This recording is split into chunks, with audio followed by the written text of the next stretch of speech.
असल में गवर्नमेंट अपनी पॉलिसी की नाकामी जो है वो मुद्दों से भटकाने में थोपना चाहती है। आप अभी हमारा पड़ोसी मुल्क देख लें चाइना, उसकी आबादी कितनी ज़्यादा है और आज सुपर पावर की जहाँ अपने आप मिला के बात कर रहा है वो खुद सुपर पावर बनने की तरफ है। असल में जब तक हमारी नीतियाँ सही नहीं होंगी, आप एजुकेशन को देख लें, आज एजुकेशन का जो कमर्शलाइजेशन हुआ है इससे जो हमारी जो मैन पावर है उसका सही यूटिलाइजेशन नहीं हुआ। फिर हमारी जो शिक्षा की नीति है, मैं अक्सर कहता हूँ कि ये हमारी डबल स्टैंडर्ड हुआ शिक्षा में। एक तरफ जो है इंग्लिश मीडियम है, एक तरफ हिंदी मीडियम है।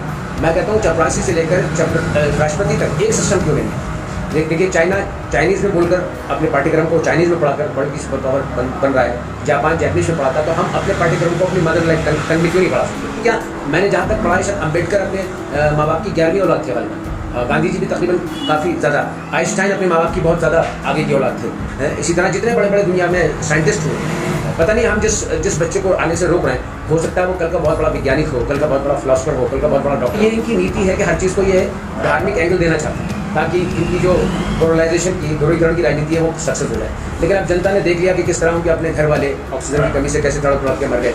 लोग सब समझ रहे हैं इनकी अब ये चालें चल नहीं पाएंगी। हम जो है कोई धार्मिक संगठन नहीं है, हमें भी राजनीति करने का पूरा हक है और हम हिंदुस्तान के आइन के मुताबिक राजनीति करते हैं। बहराइच की रैली हमारी ओम प्रकाश राजभर जी के साथ हुई और आपने देखा बहुत कामयाब गई। हमारी दस्तक है, हमने सलाम किया है उत्तर प्रदेश को और इंशाल्लाह आप देखेंगे आने वाले चुनाव में उसका आपको रिजल्ट मिलेगा। हम सबके साथ हैं। देखिए हमारे साथ राजभर जी हैं, हमारा तो नारा जय भीम का है। हम संविधान की बात करते हैं, समाज का वो हर तबका जो शोषित है जिसका उत्पीड़न हुआ है, हम सामाजिक न्याय की बात करते हैं, सोशल जस्टिस की बात करते हैं। हम कहते हैं भारत का हर नागरिक, आखिरी नागरिक, उसको अगर 5 चीज़ें नहीं मिली तो ये इसको हम विकास नहीं कह सकते। देखिए विकास इस चीज़ को नहीं कहते कि चंद लोग अरबोपति खरबोपति बन जाए।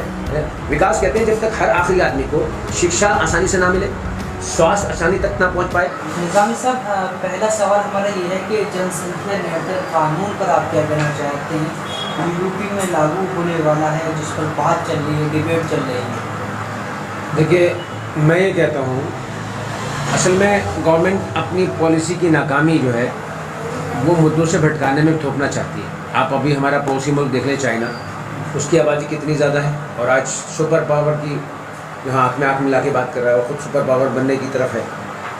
असल में जब तक हमारी नीतियाँ सही नहीं होंगी, आप एजुकेशन को देख लें, आज एजुकेशन का जो कमर्शलाइजेशन हुआ है इससे जो हमारी जो मैन पावर है उसका सही यूटिलाइजेशन नहीं हुआ। फिर हमारी जो शिक्षा की नीति है, मैं अक्सर कहता हूँ कि ये हमारी डबल स्टैंडर्ड हुआ है शिक्षा में। एक तरफ जो है इंग्लिश मीडियम है, एक तरफ हिंदी मीडियम है।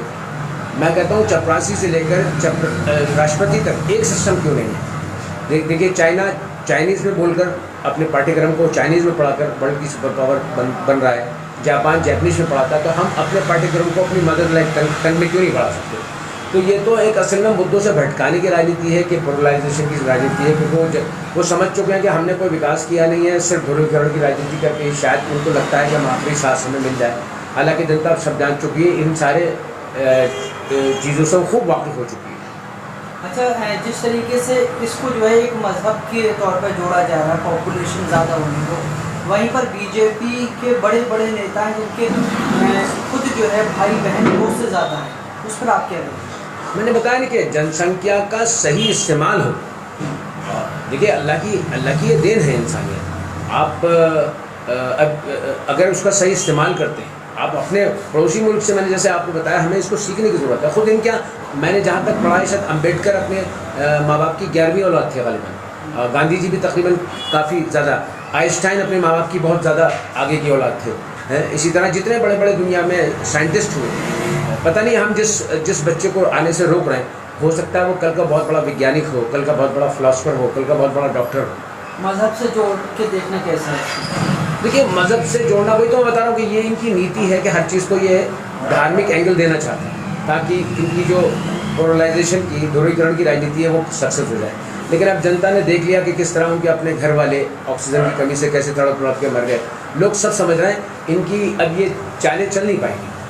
अच्छा, अभी ब्लॉक प्रमुख चुनाव हुआ और ज़िला पंचायत चुनाव हुआ, उसमें देखा गया कि बहुत ज़्यादा जगह पे समाजवादी पार्टी के नेता और कार्यकर्ता पिटते हुए दिखाई दिए, उस पर आप क्या कहेंगे। मैं तो कह रहा हूँ कि देश में हमारे ख़ासतौर पर उत्तर प्रदेश में लोकतंत्र है या तमंचा तंत्र है।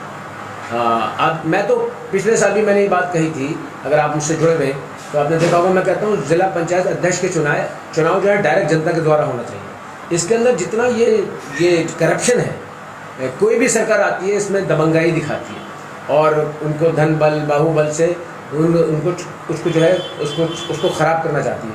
मैं चाहूँगा आपके इस चैनल के माध्यम से कि ये जनता, जैसे हमारा नगर में ये जो हमारे अध्यक्ष होते हैं, नगर पालिका अध्यक्ष होते हैं या मेयर होते हैं, उनका डायरेक्ट चुनाव जनता करती है, ऐसी ज़िला पंचायत अध्यक्ष का चुनाव डायरेक्ट जनता द्वारा होना चाहिए।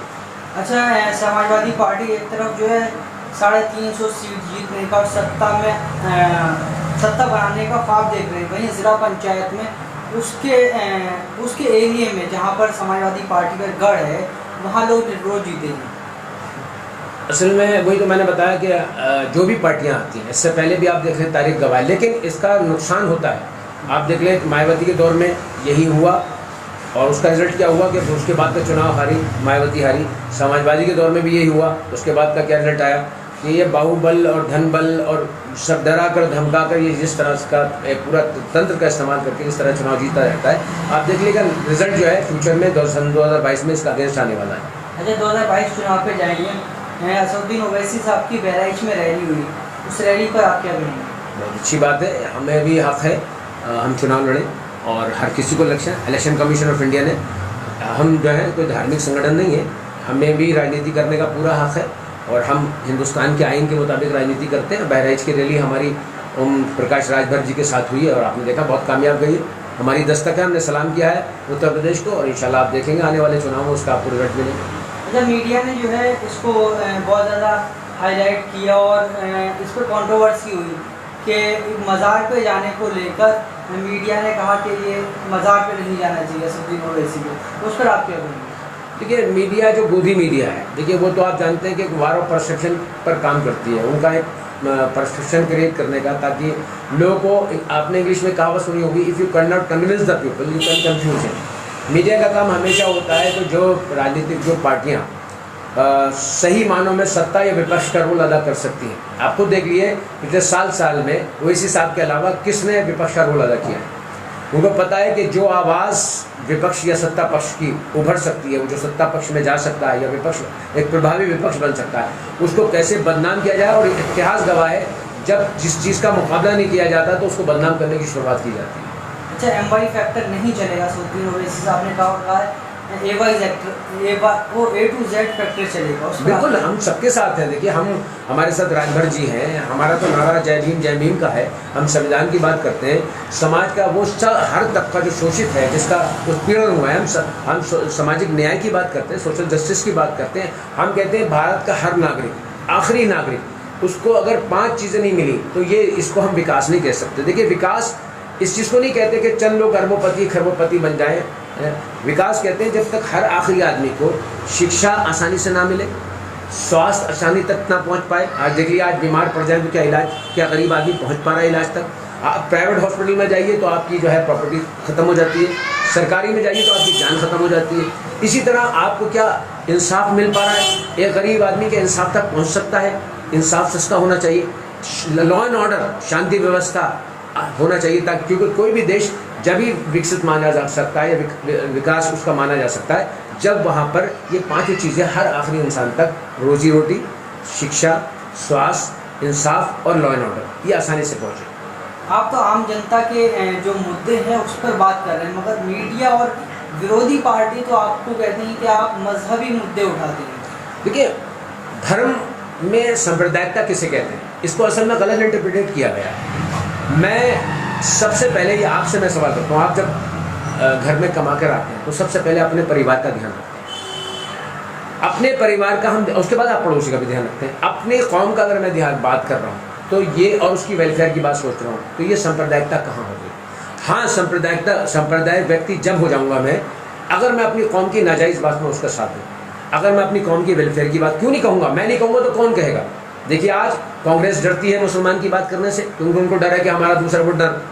आज जो है समाजवादी डरती है मुसलमान की बात करने से, आज दीगर और दल इस तरह। तो फिर हम झाड़ू की तरह जैसे कूड़े को समेट कर एक कोने में किया जाता है इस कौम को भी। और मैं बता दूं, इस मुल्क की तरक्की जब भी मुमकिन हो सकती है जिस तरह कोई भी जिस्म जब तरक्की वाला जब स्वस्थ माना जाता है, उसका जिस्म का हर हिस्सा जो है वो सेहतयाब हो। हम इस मुल्क में अगर मुसलमानों को, दलितों को, SC ST OBC को, जितने भी हमारे शोषित समाज है, इनको अगर नज़रअंदाज किया जाएगा, ये कभी मुल्क विश्व गुरु नहीं बन सकता।